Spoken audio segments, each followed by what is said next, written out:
Number 10, the War of Azcapotzalco, 1428. The Founding Wound, the battle that turned a city of tribute-paying refugees into the master of the Valley of Mexico. Before 1428, the Mexica were nobody. They were the last arrivals to the Great Lake Basin at the center of the Aztec world. Latecomers who had begged for land, been given a snake-infested island nobody else wanted, and built their capital of Tenochtitlan on the reeds and mud, because they had nowhere else to go. Their overlord was the Tepanec Empire, and its capital, Azcapotzalco, sat only a short canoe ride across the water. The Tepanecs took their tribute, took their warriors, took their sons for the endless wars of central Mexico, and expected the Mexica to be grateful for the privilege of existing. Then in 1426, the old Tepanec king Tezozomoc died, and everything changed. His son Maxtla seized the throne over the head of his older half-brother. Maxtla was not a man to build empires. He was a man to punish anyone who had ever crossed his father, and the Mexica had crossed him more than once. He began by having their king, Chimalpopoca, murdered. The message was clear. The tribute would not just continue, it would be paid in blood. The Mexica held a council in Tenochtitlan in what surviving codices called the debate that founded the empire. The elders and priests were for surrender. Better to accept humiliation than provoke Azcapotzalco into wiping them from the map entirely. A younger faction led by a warrior noble named Ahuitzotl and his terrifying half-brother Tlacaelel argued the opposite.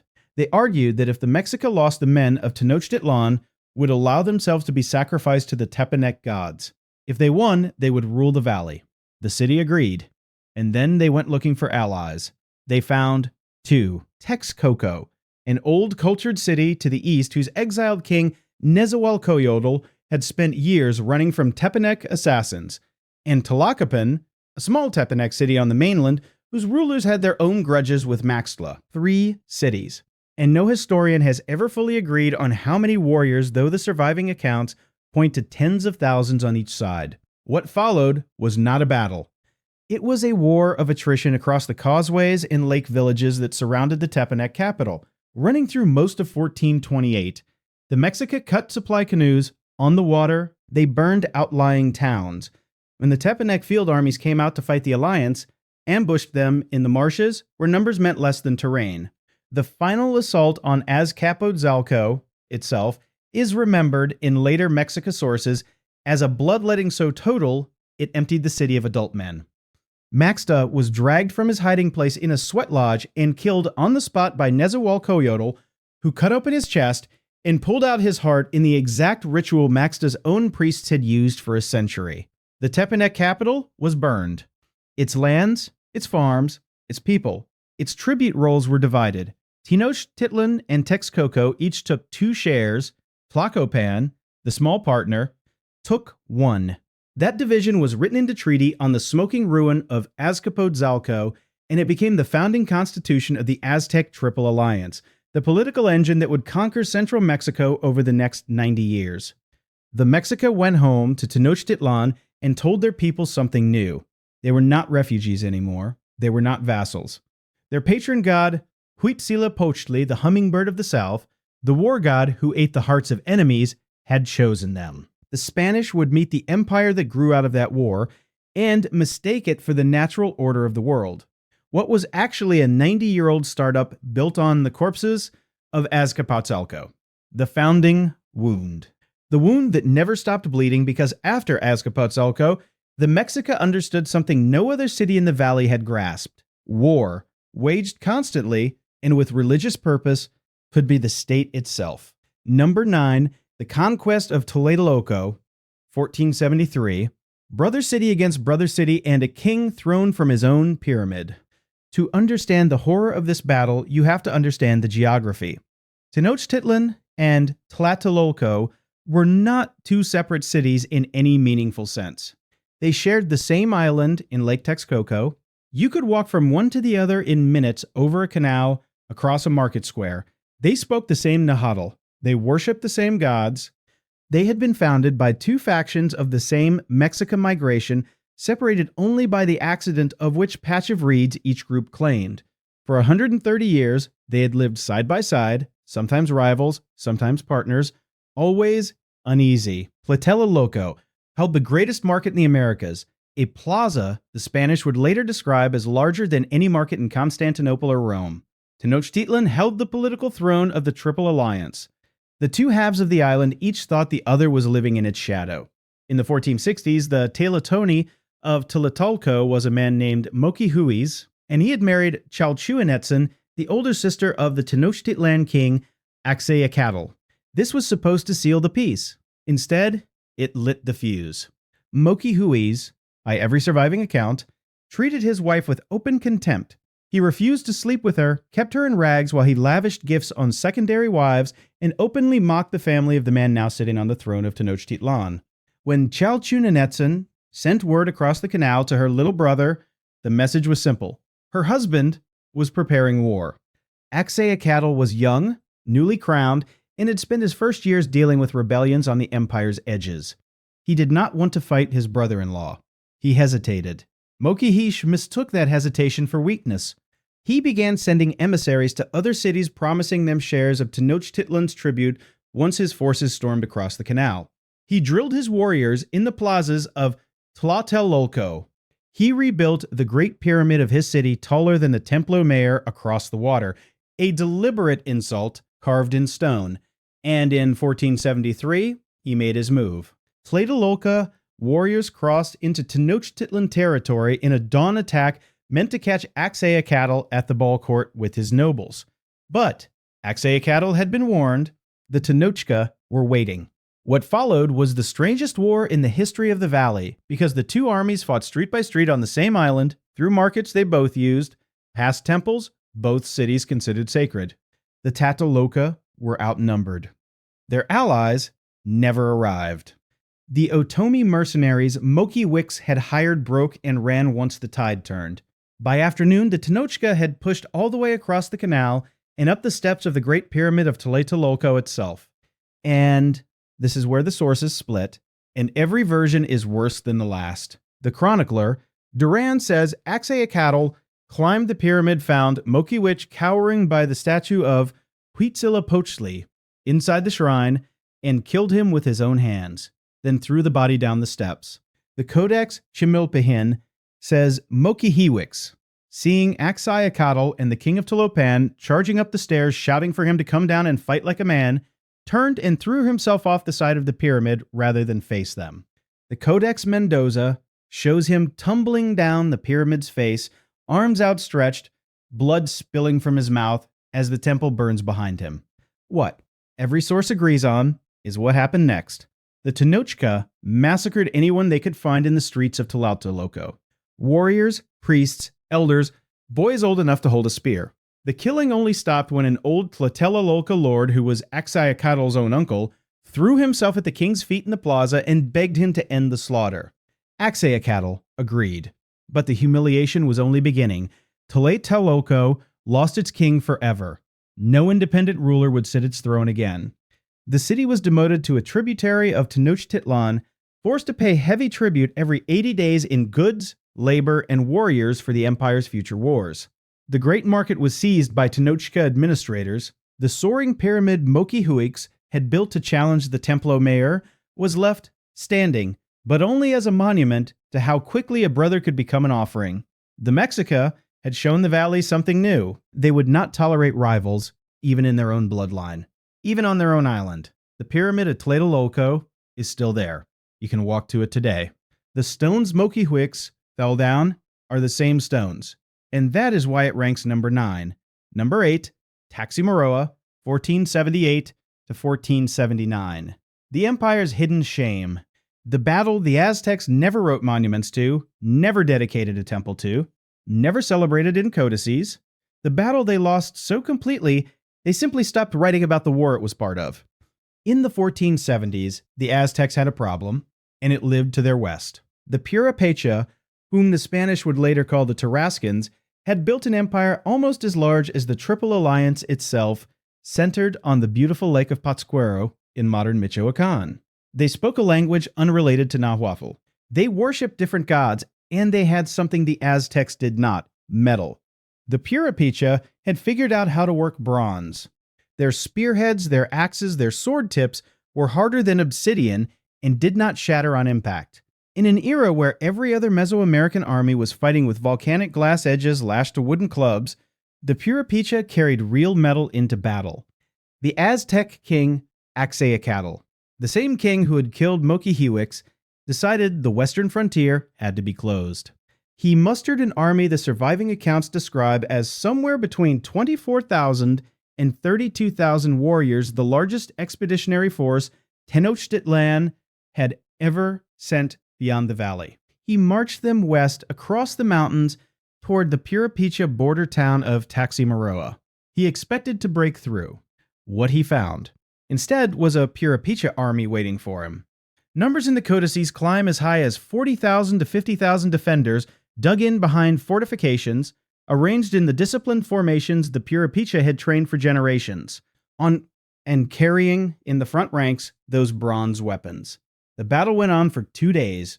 The Aztecs came on in the wave formations that had crushed every other enemy from the Gulf to the Pacific, and for 2 days, the Purepecha ranks held. The bronze cut through the padded cotton armor the Aztec elite wore. Purepecha arrows and spears struck home from farther away than obsidian could reach. On the second day, when Axayacatl finally called the retreat, the survivors had to fight their way back through mountain passes with Purepecha warriors harrying every mile. When the Aztec king finally reached the safety of the valley, he counted his losses and had to sit down. One native history states that of the 20,000 or more soldiers he had led out, all but 200 were dead. Modern scholars think that number is exaggerated, but every serious estimate agrees that Axayacatl lost more than 20,000 warriors at and after Taximaroa. It was the worst military defeat the Aztec Empire would suffer until the Spanish arrived. The most elite units of Tenochtitlan, the Eagle Knights and Jaguar Knights, whose training took years, were wiped out in a single campaign. Axayacatl returned to his capital and, according to Duran, wept openly. He never marched west again. Neither did his successors. The Purepecha, understanding exactly what they had just done, spent the next decades building a fortified border, watchtowers, garrison towns, defensive lines that ran for hundreds of miles. The Aztec Empire, which annexed nearly everything else it could reach, now had a permanent scar on its western edge. A whole civilization it could not conquer. And what makes Taximaroa so haunting is that it was hidden. Aztec state history was a propaganda machine. Every victory got a monument, a page in the codex, a name recited in the coronation speech of the next king. Taximaroa got silence. When Spanish chroniclers pieced the story together in the 1500s, they had to do it from Purepecha sources because the Mexica had almost written the battle out of existence. That is why it ranks number 8. Because the Aztec Empire, which the Spanish would tell Europe was the terror of the New World, had a rival to its west that broke its army in half and made it too frightened to try again. The bronze weapons of the Purepecha were not a rumor. They were the reason the Aztec Empire had a limit at all. And when the Spanish came knocking on the Purepecha door in 1522, the Kazanchi of the Purepecha did something the Aztecs never had. He surrendered without a fight. He had watched what the Spanish had done to Tenochtitlan, and he knew his bronze would not be enough this time either. Number 7. The Flower Wars, the war that was designed never to end. Not one battle, but a system of battles fought from the 1450s until the day the Spanish stepped ashore, and the most disturbing military institution in the Americas. The idea was born in a famine. In the early 1450s, a series of failed harvests brought the Valley of Mexico to the edge of collapse. Corn stores emptied, children starved. The chief priests told the king that the sun god was withdrawing his light because the empire had not fed him enough blood. And Tlacaelel, the same man who had led the war against Azcapotzalco a generation earlier, still alive and now the most powerful counselor in Tenochtitlan, proposed a solution that would shape the empire for the next 70 years. He proposed that the great cities of the valley agree to fight each other on scheduled dates at scheduled locations for the sole purpose of taking prisoners for sacrifice, not to seize land, not to burn towns, not to overthrow kings, just to fight, capture, and drag the captives home to be laid on the altar. The Tlaxcalan lord Xicotencatl is credited in some sources with helping negotiate the terms, promising the captive warriors killed in ritual would be very acceptable to the gods, being hot and fresh. Tenochtitlan, Texcoco, and Tlacopan on one side agreed with Tlaxcala Cholula and Huejotzingo on the other. The war would be called Xochiahuitzotl, the Flower War, because the Nahua metaphor for a warrior's soul was a flower, and because the deaths on the field were meant to bloom into offerings for the gods. The rules were precise. Weapons were the same on both sides. Numbers of warriors were pre-agreed. The fighting took place on a designated plain, most often on the flatlands east of the pass between the volcanoes, Popocatépetl and Iztaccíhuatl, on the border with Tlaxcala. Fighting was hand-to-hand, close combat with obsidian-edged clubs called Macoahuitls. The goal was not to kill. Killing an enemy on the field brought no honor. The goal was to strike your opponent behind the knees or across the arms and bring him down alive, then drag him back to your own lines where he would be bound and taken to your city, kept in a cage, fed for a period, and then walked up the steps of your Great Pyramid where a priest would open his chest and offer his heart to the sun.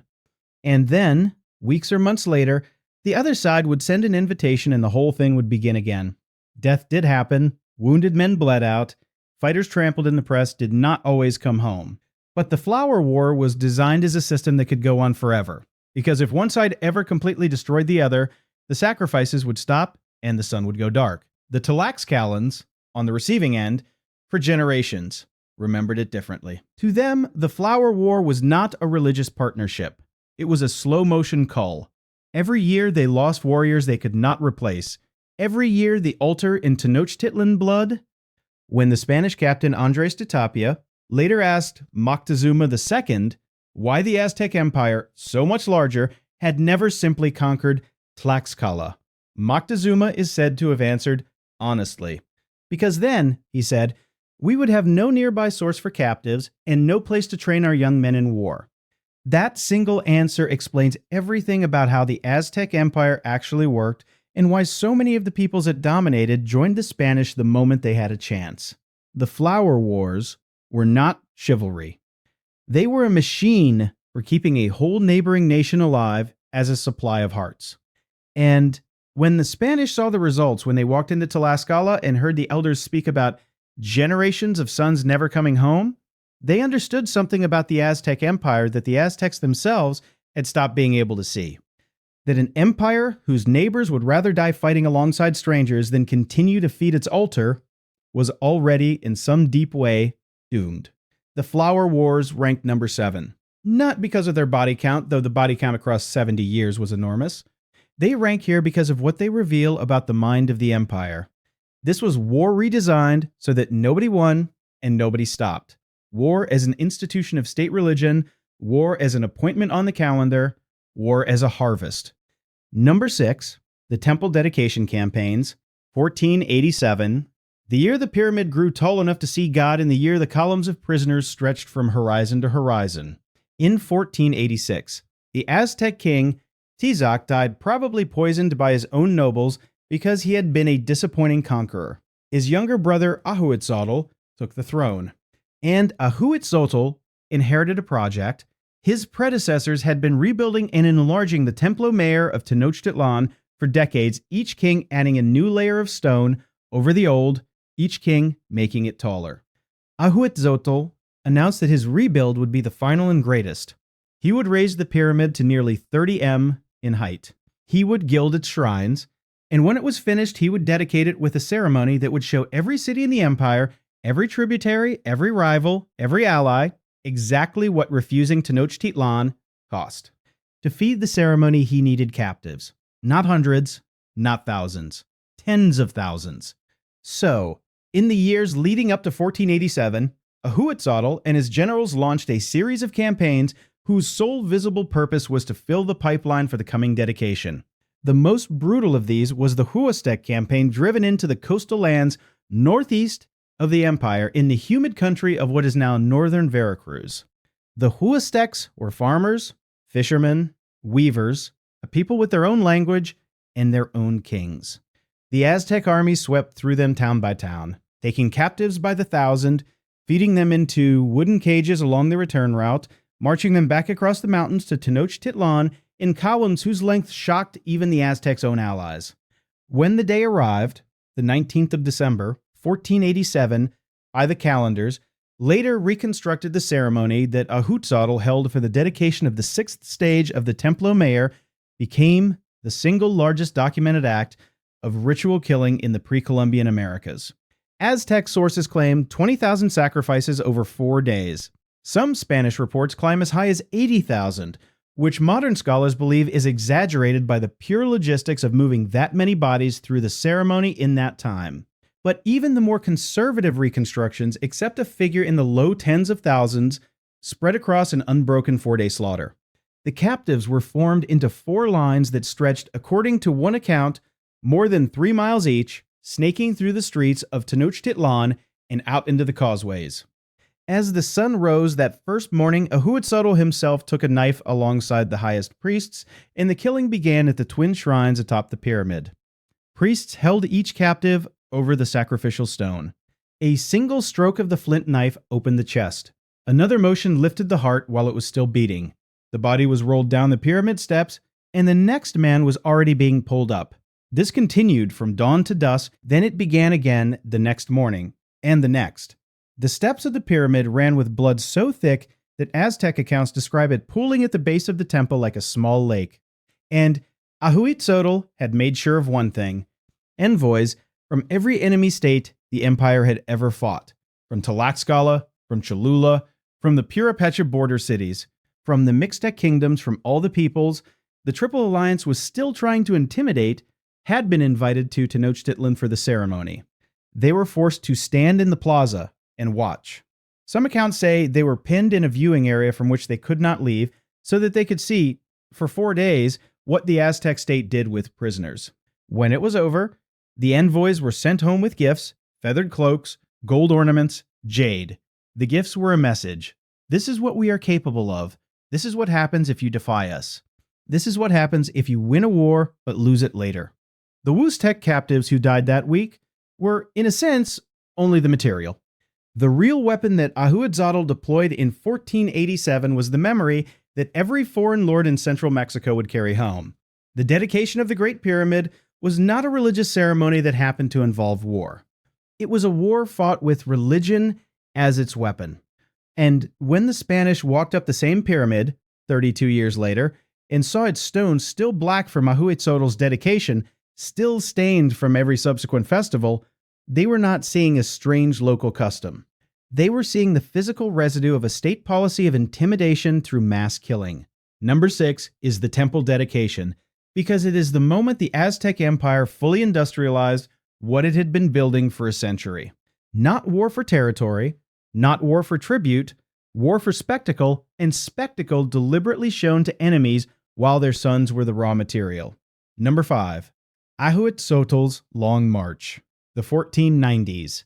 The empire reaches so far that a merchant with a set of scales becomes a spy, and refusing to trade becomes a death sentence for entire cities.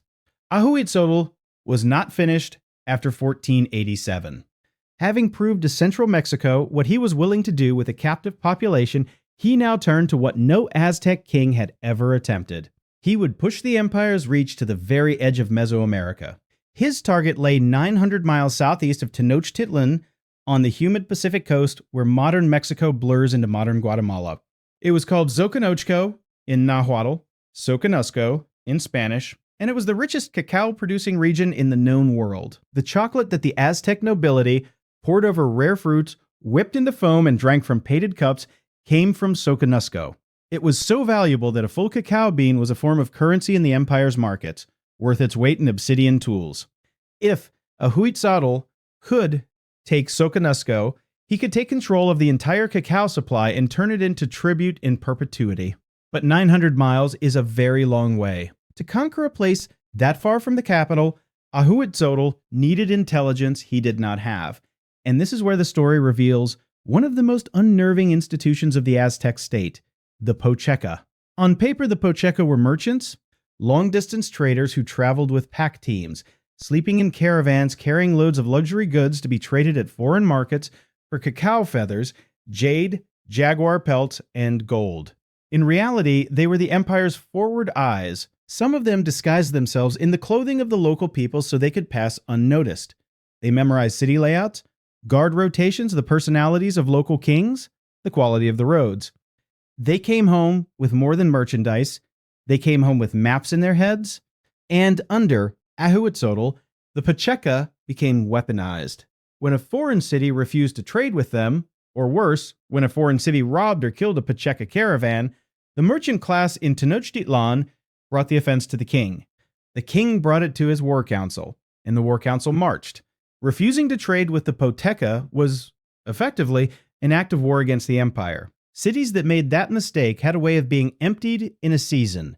Ahuitzotl's march to Soconusco in the 1490s used the Pacheca as forward scouts across a 1,000-mile supply line, stringing together loyal way stations, tributary states, and freshly conquered towns. The army fought its way down the isthmus of Tehuantepec, breaking the fortified city of Tehuantepec on the Pacific coast in a battle so ferocious that when the Aztec warriors moved to loot the city afterward, Ahuitzotl himself forbade it.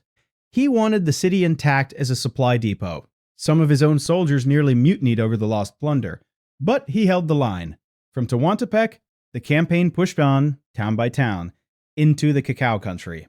When Soconusco itself fell, it did not fall to a single battle, but to an accumulated presence. Garrisons planted, priests sent to enforce loyalty to Huitzilopochtli, tribute rolls established with semi-annual deliveries of hundreds of loads of cacao. The Codex Mendoza would later list Soconusco as one of the most valuable single provinces in the empire. And here's the detail that made Ahuitzotl's Long March number 5.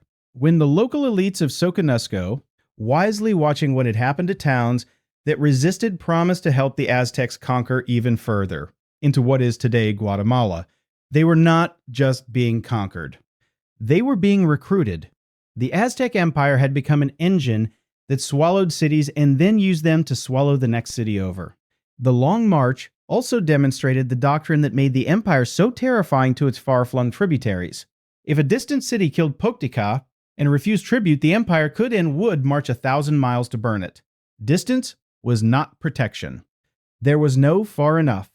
The Poctica were spies. The roads were maps of future conquests, and refusing to trade was, in the plain language of the tribute rolls, a death sentence deferred by however long it took the army to arrive. This is what the Spanish would inherit in 1519. Not a small kingdom, not a valley empire, but a state whose logistics could push an army 900 miles into rainforest and still deliver cacao back home. When Cortez learned the scale of it, he understood immediately why the Tlaxcalans were so willing to help him. Any coastal city, any highland town, any distant kingdom that had ever received a Poteca caravan carried the same silent knowledge. The men with the scales were not just merchants. The men with the scales were the reason the columns of captives that fed the pyramid never ran short. Number 4, Moctezuma, the Second Coronation War, 1502. The storming of Nopalin, the war a king must fight before he is allowed to wear the crown. In 1502, Ahuitzotl, the great conqueror, was dead. He had drowned or been mortally injured in a flood that surged into his palace when a poorly engineered aqueduct burst. His nephew, a serious young warrior priest, named Moctezuma Xocoyotzin, known to history as Moctezuma II, was chosen as the next king. But there was a rule in the Aztec succession that had by 1502 hardened into iron. A new king could not be truly enthroned until he had personally led an army into the field, taken a city, and returned with the captives to consecrate the temples with their blood. This was called the Coronation War, and it was not a metaphor. If the new king failed, his reign was cursed. Tizoc, Ahuitzotl's brother, had botched his coronation war in the 1480s, coming home with only a handful of prisoners after a humiliating campaign. His entire reign afterward was marked by rebellions and open contempt from his own nobles. He was almost certainly poisoned. The lesson was not lost on Moctezuma. The province chosen for his war was Nopalin in what is today the mountain country of northern Oaxaca, along with the smaller neighbor Ixpatepec. Both had rebelled against tribute, and in the pattern that had become the empire's standard casus belli, had killed a group of Aztec Poteca. That was all the justification needed. Moctezuma mobilized a coalition army of roughly 60,000 warriors drawn from Tenochtitlan, Texcoco, Tlacopan, Chalco-Xochimilco, and the Tepanec towns of the Western Lake. He marched them south, and this is the moment that reveals what kind of ruler Moctezuma would be. Unlike the raid and return campaigns of some of his predecessors, Moctezuma fought this war at the front of his own line. He wore the plumes and turquoise mosaic of the Massacre At Cholula. He carried his personal Ahuitzotl. He took captives with his own hands, because to be a legitimate king, he had to have personally overpowered enemy warriors in front of witnesses. When the Aztec army stormed Nopalin, the fighting broke into the temples and the market squares. Local sources say Moctezuma tried to spare the civilian population and restrict the killing to combatants, but his warriors, drunk on the momentum of a coronation war, burned the temples and put much of the town to fire anyway. When the smoke cleared, approximately 5,100 captives had been taken, an enormous haul, and they were bound and marched back to Tenochtitlan. Some were sold as slaves to nobles in Chalco and the capital. Most were reserved for the ceremony. When Moctezuma returned to Tenochtitlan, he did not immediately put on the royal crown. Instead, he underwent the sequence of rituals that turned a war leader into a divinely sanctioned emperor. He fasted. He bled himself. He walked barefoot through the sacred precinct. And on the appointed days of his coronation ceremony, the captives from Nopalin were led up the steps of the Templo Mayor. Every high noble in the empire was present. Envoys from every tributary, including some from rival states like Tlaxcala, who were allowed safe conduct to attend, watched from the plaza.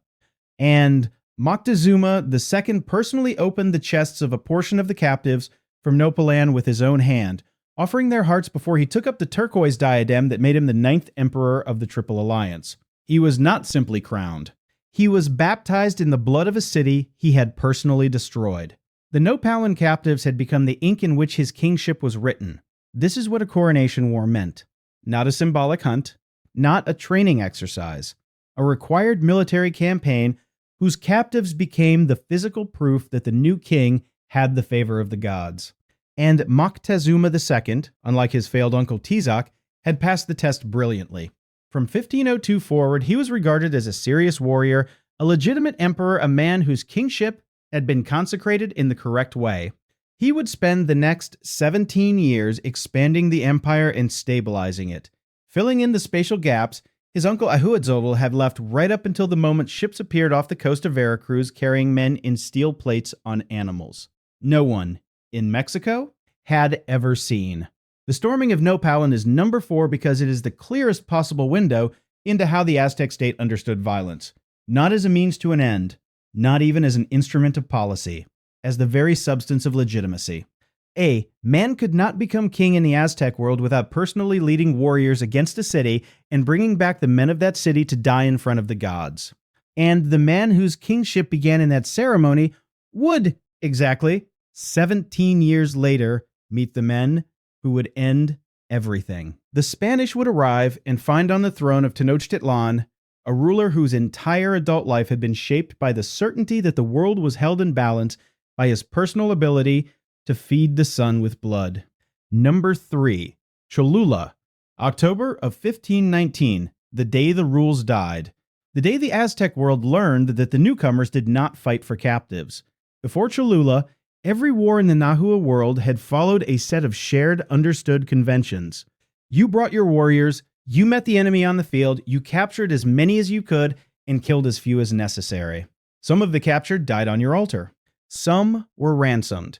Cities were tributary or free, allied or enemy, but the underlying grammar of war was constant. Cholula, in the highlands east of the modern city of Puebla, was the sacred city of the feathered serpent, the god Quetzalcoatl. It contained a pyramid larger by volume than the Great Pyramid at Giza, so covered in vegetation today that a small church sits on top of what looks like a hill, but is in fact a colossal artificial mountain. Pilgrims from across Mesoamerica came to Cholula every year. Its priesthood was legendary. It was allied with Tenochtitlan, but not garrisoned by the Aztec army. Its aristocracy had convinced itself that the sanctity of the city was itself a form of protection. Then Hernan Cortes arrived. He had marched inland from the coast, gathered thousands of Tlaxcalan allies who hated everything Aztec and everything Cholulan, and been invited into Cholula for what was supposed to be an official welcome on the road to Tenochtitlan. He had a Nahua-speaking translator, La Malinche, who was fluent in the political currents of the region. And within a day or two of his arrival, someone, an old woman by one account, an informant from Tlaxcala by another, brought word to La Malinche that the Cholans were preparing an ambush. Whether the ambush was real, whether Moctezuma had ordered it from Tenochtitlan, whether it was an exaggeration fed to Cortez by his Tlaxcalan allies who wanted an excuse to see the sacred city burn, historians have argued for 5 centuries. What is not in dispute is what Cortez did next.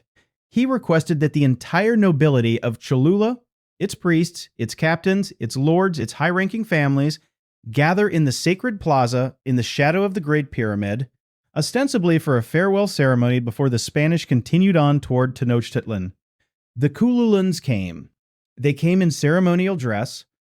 Many of them came unarmed because it was a religious event and because a large portion of them had been asked to serve as porters for the Spanish onward journey. Perhaps 3,000 of them, perhaps more, filed into the sacred courtyard between the temples. And then Cortez gave the signal. His men blocked the entrances. His crossbowmen and arquebusiers, positioned on the flanks, opened fire. Swords came out. In roughly 2 hours, the Spanish killed between 3,000 and 6,000 people in that plaza, depending on which source you read. Cortez himself, in his letter to King Charles V, reported 3,000. Other 16th century sources put the number at 6,000. When the Tlaxcalans camped outside the city, heard the shooting. They poured into the streets and began their own slaughter, going house to house through Cholula, killing indiscriminately, plundering everything they could carry, burning the city as they went.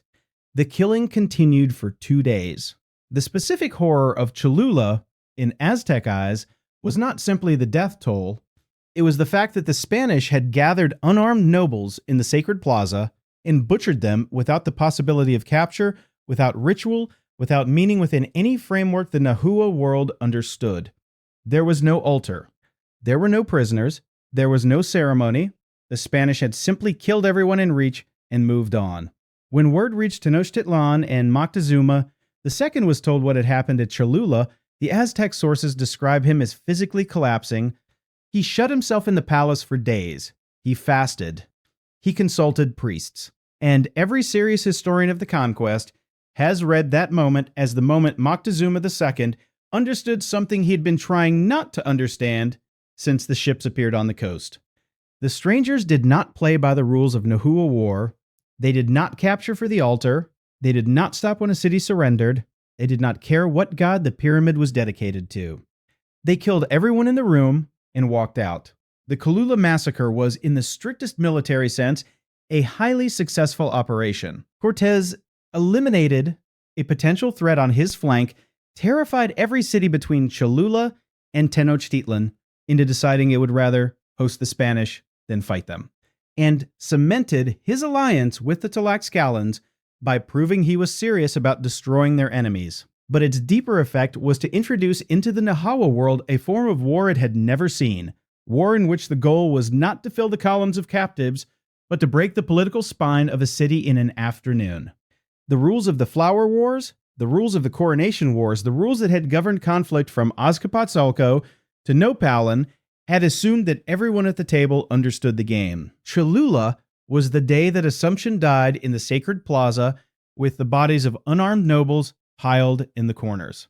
And that is why Cholula ranks number 3. Not for the number killed, though the number was terrible. For the introduction into central Mexico of a kind of violence the empire had no manual for defending against. The Spanish had, in a sense, done in one afternoon what Ahuitzotl had done in 4 days on his pyramid. They had made themselves unforgettable through mass killing. But Ahuitzotl's killing was ritualized, ordered, staged for envoys who would carry the memory home. Cortez's killing was operational, it served a battlefield objective, it ended. And then he continued marching. Nothing about the way the Aztec state had prepared itself for war had prepared it for that. Number 2, the Siege of Tenochtitlan, 1521. 80 days of apocalypse in a city built on water. To understand the siege, you need to know only what happened in the year and a half before. Cortez had entered Tenochtitlan peacefully in November 1519 as Moctezuma's guest.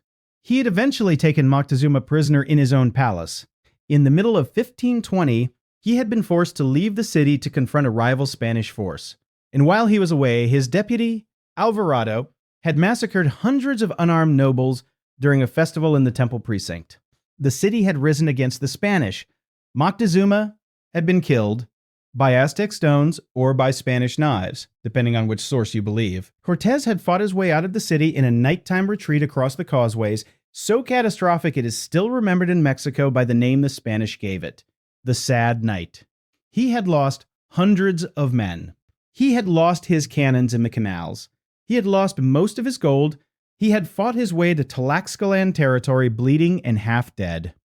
And, in the middle of all of it, a plague the world had never seen before. Smallpox had crossed the Atlantic in the body of an African slave and burned through Tenochtitlan, killing the new king, Cuauhtémoc, and perhaps a quarter of the population of the city inside 60 days. That is the summary. That is the setup. The real number 2 begins in the spring of 1521, when Cortés was ready to come back. He had rebuilt his coalition. He had ordered his shipwright Martin Lopez back in Tlaxcala to construct 13 small ships, brigantines, roughly 12 feet long, sail and oar built to be armed with small cannon at the bow. They were assembled piece by piece in the pine forests of Tlaxcala, hundreds of miles from any coast, then broken down again and hauled by an army of Tlaxcalan porters over the mountains to the shore of Lake Texcoco. There on the water, they were reassembled. On the 28th of April, 1521, the Spanish attended Mass, confessed their sins, and launched the brigantines onto the lake with a sung Te Deum. The Aztecs, watching from Tenochtitlan across the water, saw the future of their city arrive in the form of 13 sailing ships on a lake where no ship had ever sailed. On the 22nd of May, 1521, the siege began in earnest. Cortés divided his coalition, now numbering roughly 900 Spaniards, and tens of thousands of Tlaxcalan Texcocan and other native allies into 3 divisions under himself, Alvarado, and Sandoval. Each took one of the great causeways that connected Tenochtitlan to the mainland. Meanwhile, the brigantines controlled the open water sailing rings around the Aztec canoes and smashing them with cannon fire. The Aztec king Cuauhtémoc, a young cousin of the dead Moctezuma, who had risen to the throne after Cuauhtémoc's death from smallpox, was 24 or 25 years old and completely committed to fighting to the end. He had studied everything the Spanish had done in Cholula and on the Sad Night. He knew what defeat would mean. And for 80 days, the defense of Tenochtitlan became the most sustained urban battle in the history of the Americas. Every causeway, the Aztecs broke into segments, opening the bridges so Spanish horses could not cross. When the Spanish rebuilt the causeways by filling in the gaps with rubble and captured houses, the Aztecs came back at night and reopened them. When the Spanish advanced down one street, the defenders retreated to the roofs and rained stones down. When the Spanish burned a district, the defenders fell back to the next canal and dug in again. Cortés learned in the second week of the siege that street fighting cost his men so many lives that he had to change tactics entirely. He began systematically demolishing the city. Every building his men took, he ordered pulled down its stones, dumped into the canals so that Spanish horses and cannon could cross on solid ground. Block by block, Tenochtitlan disappeared. The most horrifying moments of the siege for the Spanish came in the first month when the Aztecs launched a coordinated counterattack that overran an advancing Spanish column and captured somewhere between 50 and 70 Spaniards alive. The prisoners were dragged through the streets to the Templo Mayor, and in full view of the Spanish siege lines from the top of the pyramid, the Aztec priests conducted the sacrifice. The Spaniards, on the causeway, heard the drums. They watched the small figures being pushed up the pyramid steps in the distance. They watched their comrades' chests opened, their hearts held up to the sun. The Aztec accounts add a detail the Spanish sources confirm. The severed heads of the sacrificed Spaniards were thrown over the walls at the besieging army, and the flayed skins of some of them, with their beards still attached, were paraded through the neighborhood still holding out. It was intended as psychological warfare. It succeeded in a sense the Aztecs had not calculated.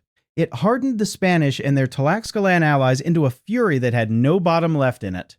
From that day on, no Spanish soldier who fought his way into the city took prisoners. Meanwhile, the population inside Tenochtitlan was dying. Food had been cut off in the first weeks. Fresh water, which came into the city by aqueduct, had been destroyed early in the siege. The lake around them was slowly being poisoned by the corpses of the dead. Later Aztec accounts describe families eating grass, chewing on leather, boiling the bark of trees. Smallpox, which had already killed so many during the previous autumn, came back through the starving city. Bodies filled the canals. When the Spanish and Tlaxcalans finally broke through into the last remaining Aztec neighborhoods in early August, they found streets so choked with the dead that they could not walk through them without stepping on bodies.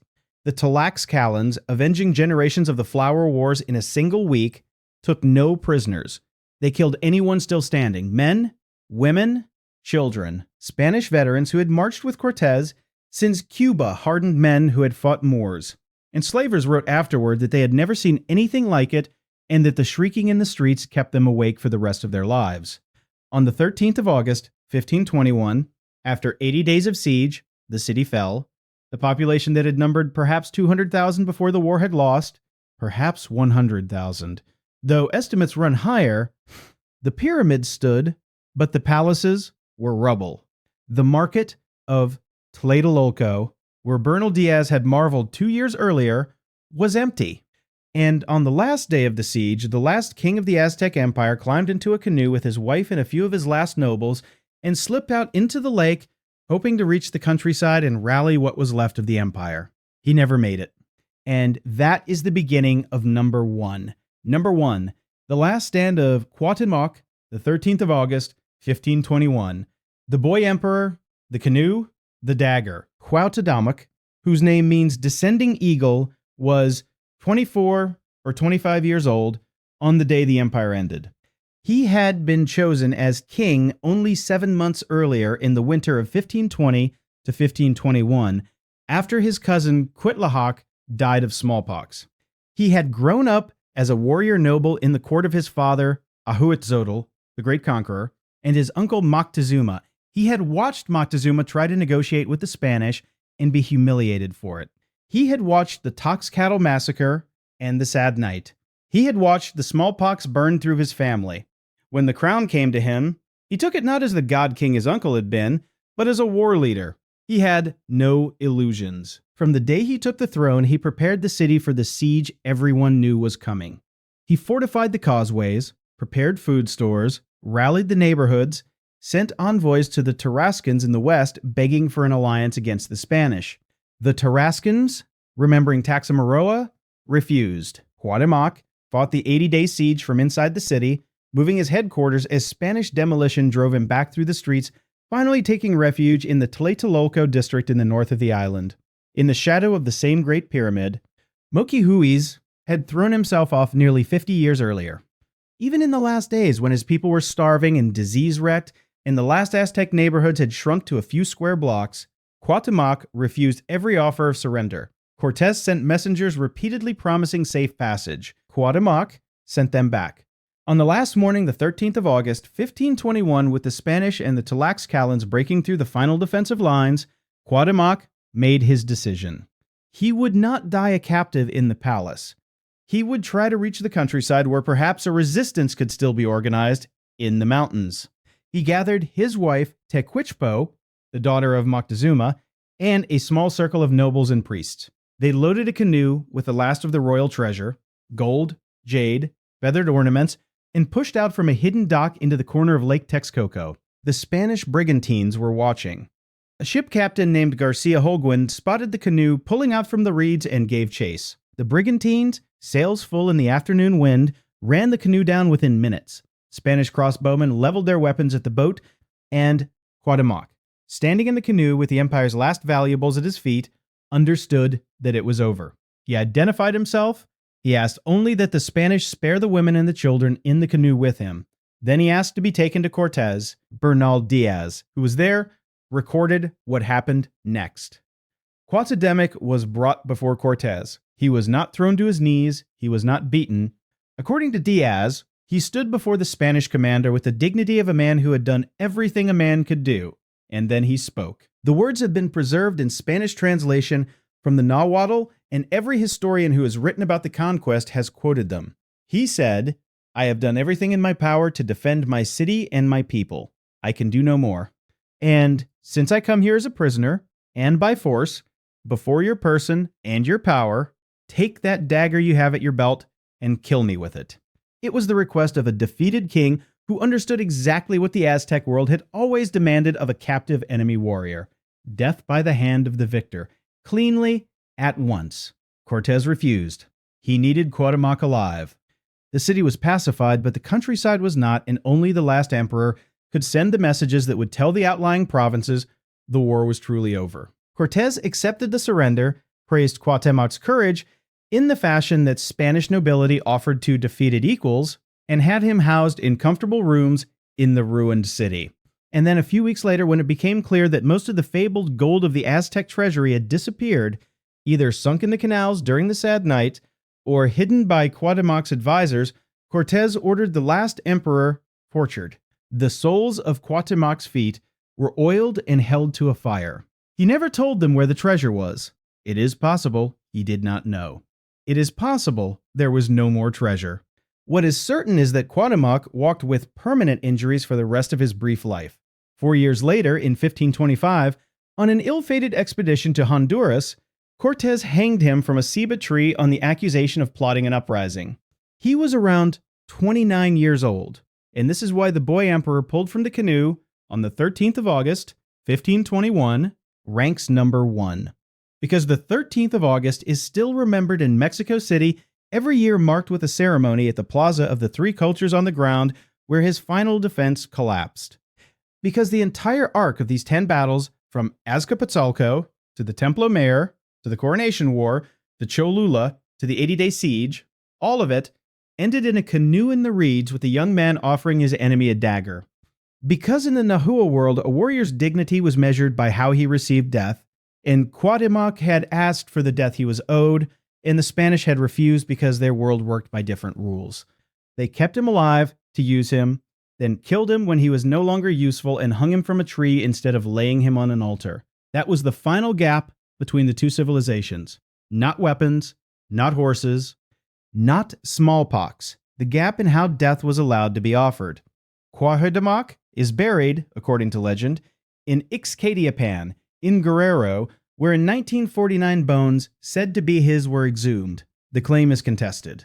What is not contested is that the young man in the canoe became, over the following centuries, the founding hero of Mexican national identity. Statues of him now stand in the center of Mexico City on the Paseo de la Reforma, one of them larger than any monument to Cortés in the entire country. In Mexican memory, it is Cuauhtémoc, not the Spanish captain who stands as the emblem of what happened on the lake that day. A boy emperor who fought an empire he could not defeat from a city he could not save, with warriors who had been dying for months and who at the end asked only for a clean blade. The Spanish who won that day would spend the rest of their lives trying to explain to Europe what they had seen. They wrote about pyramids painted with dried blood. They wrote about racks of skulls that stretched for blocks. They wrote about a coronation where the new king personally opened the chests of captured warriors. They wrote about a temple dedication where 20,000 prisoners died in 4 days. They wrote about a system of war designed to run forever, providing hearts to the sun. They wrote about a merchant caste that doubled as spies for an army that would march 1,000 miles to sack a city that had killed one of them. They wrote about all of it, and they called it again and again in every letter and memoir, hell. But they had also fought, in the same lifetime, an 80-day siege that killed 100,000 people, watched their own comrades sacrificed, on the pyramid allowed their Tlaxcalan allies to slaughter women and children in the streets, tortured a captured king to try to find hidden gold, and hanged that king from a tree years later on a jungle path in Honduras. Whatever hell the Aztecs had built in the Valley of Mexico, the men who conquered it had brought their own hell across the ocean. And where those two hells met, at Cholula in October 1519, at Tenochtitlan in the summer of 1521, in a canoe in the reeds, on the 13th of August, one civilization ended and another began. If this ranking pulled you into a piece of history, the textbooks tend to shorten to a paragraph. Hit that like button. Every like tells YouTube to show these battles to more people who want the whole picture and not just the sanitized version. Hit subscribe for more countdowns like this from every corner of the ancient world. Turn on notifications so the next video reaches you the moment it lands, and drop a comment right now. Tell us which of these battles you had never heard about before this video. Tell us where you are watching from. Our community spans every continent, and it is the reason we can go this deep into stories that were nearly lost. Thank you for watching. These battles happened. The people who died in them, on the pyramid steps, on the causeways of Tenochtitlan, in the sacred plaza at Cholula, in a canoe on a smoking lake, all of them deserve to be remembered as they actually were. Not as legend, not as movie, as history. The empire that fell at Tenochtitlan was not the only ancient civilization the Spanish would tear apart in the 16th century. Far to the south, high in the Andes, a road system, 25,000 miles long, connected the mountain capital of an empire even larger than the Aztecs. And when a Spanish captain named Francisco Pizarro walked into a plaza at Cajamarca with 168 men and captured an Inca emperor surrounded by 80,000 of his own warriors, he set off the most improbable conquest in history. If you want to see how a handful of Spaniards brought down the largest empire in the Americas in a single afternoon, check out the next video on the fall of the Inca.